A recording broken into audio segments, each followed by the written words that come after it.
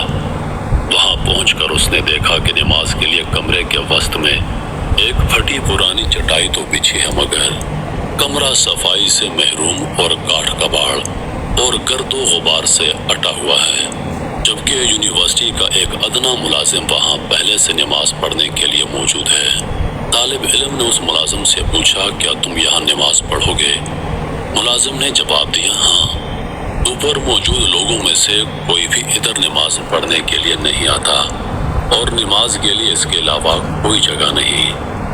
طالب علم نے ملازم کی بات پر اعتراض کرتے ہوئے کہا، مگر میں یہاں ہرگز نماز نہیں پڑھوں گا، اور اوپر کی طرف سب لوگوں کو واضح دکھائی دینے والی مناسب سی جگہ کی تلاش میں چل پڑا، اور پھر اس نے ایک جگہ کا انتخاب کر کے نہایت عجیب حرکت کر ڈالی۔ اس نے بلند آواز سے اذان کہی۔ پہلے تو سب لوگ اس عجیب حرکت پر حیرت زدہ ہوئے، پھر انہوں نے ہنسنا اور کہکہے لگانا شروع کر دیے۔ انگلی اٹھا کر اس طالب علم کو پاگل اور اجڑ شمار کرنے لگے، مگر یہ طالب علم تھا کہ کسی چیز کی پرواہ کیے بغیر اذان پوری کہہ کر تھوڑی دیر کے لیے ادھر ہی بیٹھ گیا۔ اس کے بعد دوبارہ اٹھ کر اقامت کہی اور اکیلے ہی نماز پڑھنا شروع کر دی۔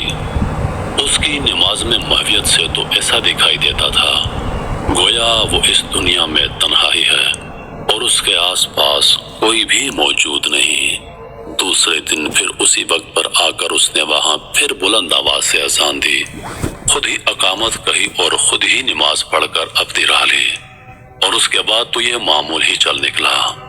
ایک دن، 2 دن، 3 دن، پھر کہکہے لگانے والوں کے لیے اس طالب علم کا یہ دیوانہ پن کوئی نئی چیز نہ رہی، اور آہستہ آہستہ کہکہوں کی آواز کم سے کم ہوتی گئی۔ اس کے بعد پہلی تبدیلی کی ابتدا ہوئی۔ نیچے تہخانے میں نماز پڑھنے والے ملازم نے ہمت کر کے باہر اس جگہ پر اس طالب علم کی ابتدا میں نماز پڑھ ڈالی۔ ایک ہفتے کے بعد یہاں نماز پڑھنے والے 4 لوگ ہو گئے۔ اگلے ہفتے ایک استاد بھی آ کر ان لوگوں میں شمار ہو گیا۔ یہ بات پھیلتے پھیلتے یونیورسٹی کے چاروں کونوں میں پہنچ گئی۔ پھر ایک دن چانسلر نے طالب علم کو اپنے دفتر میں بلا لیا اور کہا، تمہاری یہ حرکت یونیورسٹی کے معیار سے میل نہیں کھاتی، اور نہ ہی یہ کوئی مہذب منظر دکھائی دیتا ہے کہ تم یونیورسٹی کے ہال کے بیچ کھڑے ہو کر اذانیں تو یا جماعت کرواؤ۔ ہاں، میں یہ کر سکتا ہوں کہ یہاں اس یونیورسٹی میں ایک کمرے کی چھوٹی سی صاف ستھری مسجد بنوا دیتا ہوں، جس کا دل چاہے نماز کے وقت وہاں جا کر نماز پڑھ لیا کرے، اور اس طرح مصر کی ایک ایگریکلچر یونیورسٹی میں پہلی مسجد کی بنیاد پڑی۔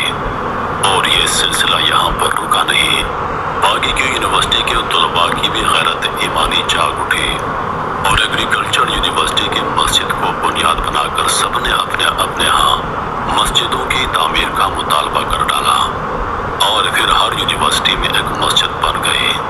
اس طالب علم نے ایک مثبت مقصد کے حصول کو اپنی زندگی کا مقصد بنا لیا، اور پھر اس مثبت مقصد کے نتائج بھی بہت عظیم الشان نکلے، اور آج دن تک خواہ یہ طالب علم زندہ ہے یا فوت ہو چکا ہے، مصر کی یونیورسٹیوں میں بنی ہوئی سب مسجدوں میں اللہ کی بندگی ادا کیے جانے کے عوض اجر و ثواب پا رہا ہے، اور رہتی دنیا تک اسی طرح اجر پاتا رہے گا۔ اس طالب علم نے اپنی زندگی میں کار خیر کر کے نیک اعمالوں میں اضافہ کیا۔ میرا آپ سے سوال یہ ہے کہ ہم نے اپنی زندگیوں میں ایسا کون سا اضافہ کیا ہے تاکہ ہمارا اثر و رسوخ ہمارے گرد و نواح کے ماحول پر نظر آئے۔ ہمیں چاہیے کہ اپنے اطراف میں نظر آنے والی غلطیوں کی اصلاح کرتے رہا کریں۔ آگے کہنے اور کرنے میں کیسی مروت اور کیسا شرمانا، بس مقاصد میں کامیابی کے لیے اللہ تبارک و تعالیٰ کی مدد و نصرت کی دعا مانگتے رہا کریں، اور اس کا فائدہ کیا ہوگا؟ اپنے لیے اور دوسروں کے لیے سچائی اور حق کا علم بلند کر کے اللہ کے ہاں موجود ہوں، کیونکہ جس نے کسی نیکی کی ابتدا کی اس کے لیے اجر، اور جس نے رہتی دنیا تک اس نیکی پر عمل کیا اس کے لیے اور نیکی شروع کرنے والے کو بھی ویسا ہی اجر ملتا رہے گا۔ لوگوں میں نیکی کرنے کی لگن کی کمی نہیں، بس ان کے اندر